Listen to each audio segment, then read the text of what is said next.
One of the questions we regularly get asked here at Ask About Wealth is, should I borrow to create wealth? And you could ask that question of many, many financial people, and you'll get different answers from different people.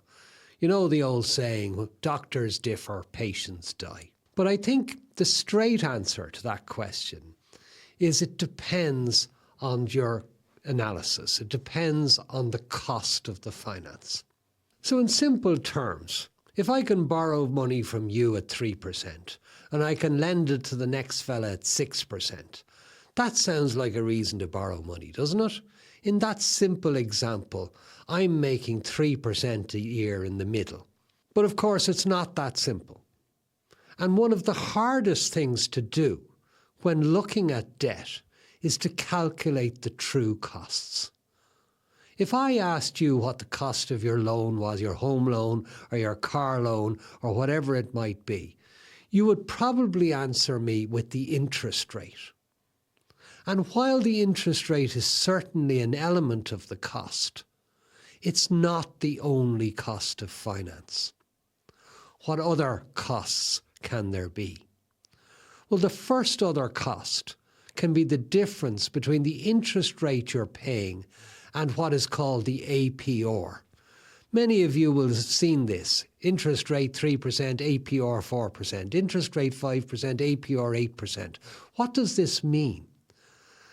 What it means is that the APR, which generally speaking is higher than the interest rate, is the true cost of the borrowing. So how does an interest rate of 3% turn into an APR of 4 and 4.5%?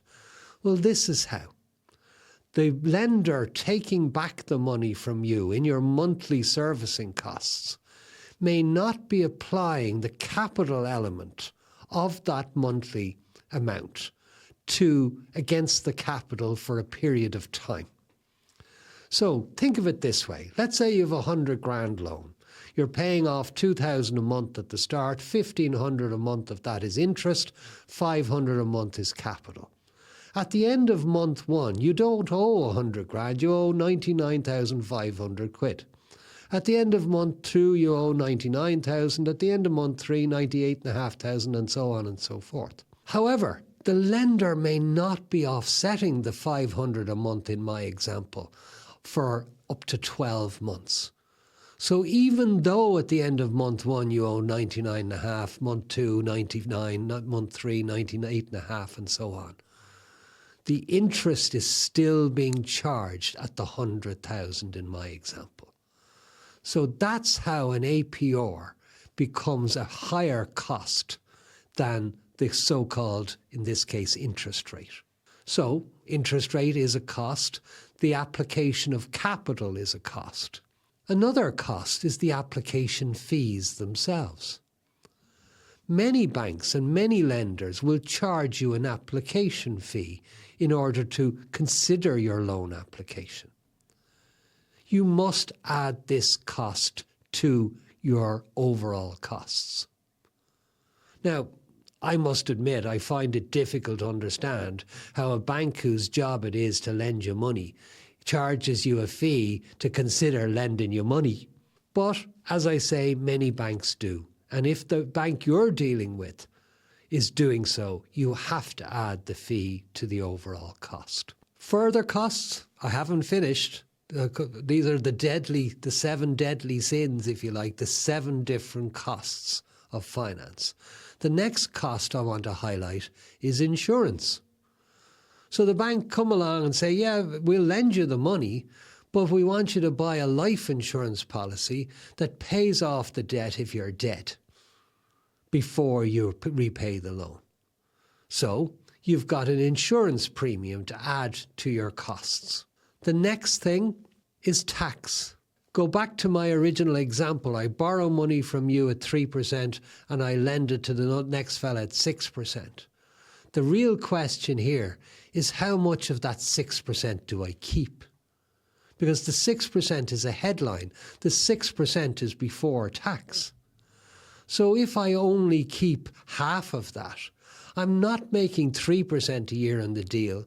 I'm making, in that case, 1.5% a year on the deal. Still making money, but far less than the headlines would tell you.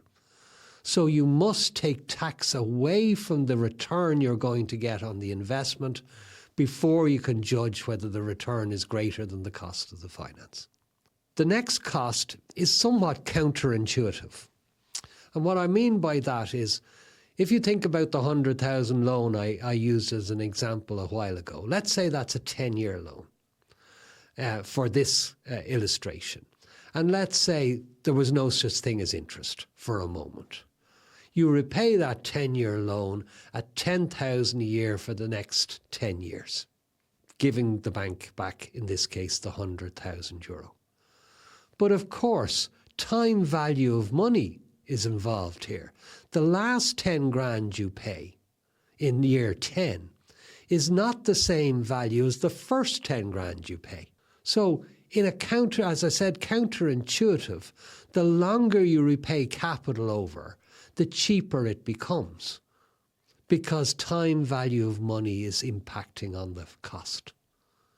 And the final thing I want you to take into account when calculating the costs is tax relief. Do you get tax relief on the interest rate that you're being asked to pay?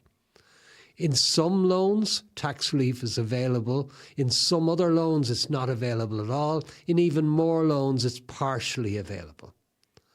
So, for you to be able to calculate the true cost of finance, you have to take account of the tax relief being given or not in your particular circumstance.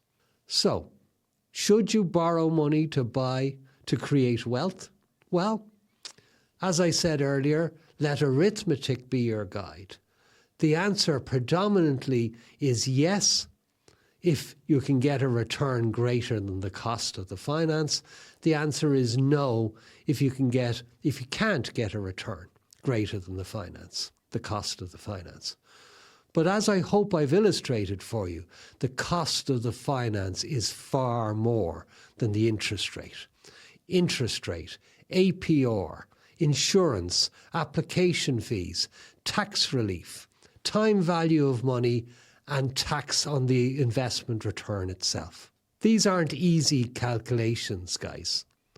And this is why I would often say to you, before you make a decision to borrow to create wealth, get someone who knows how to run these numbers, who will work on your side of the table. Get somebody to help you make the decision.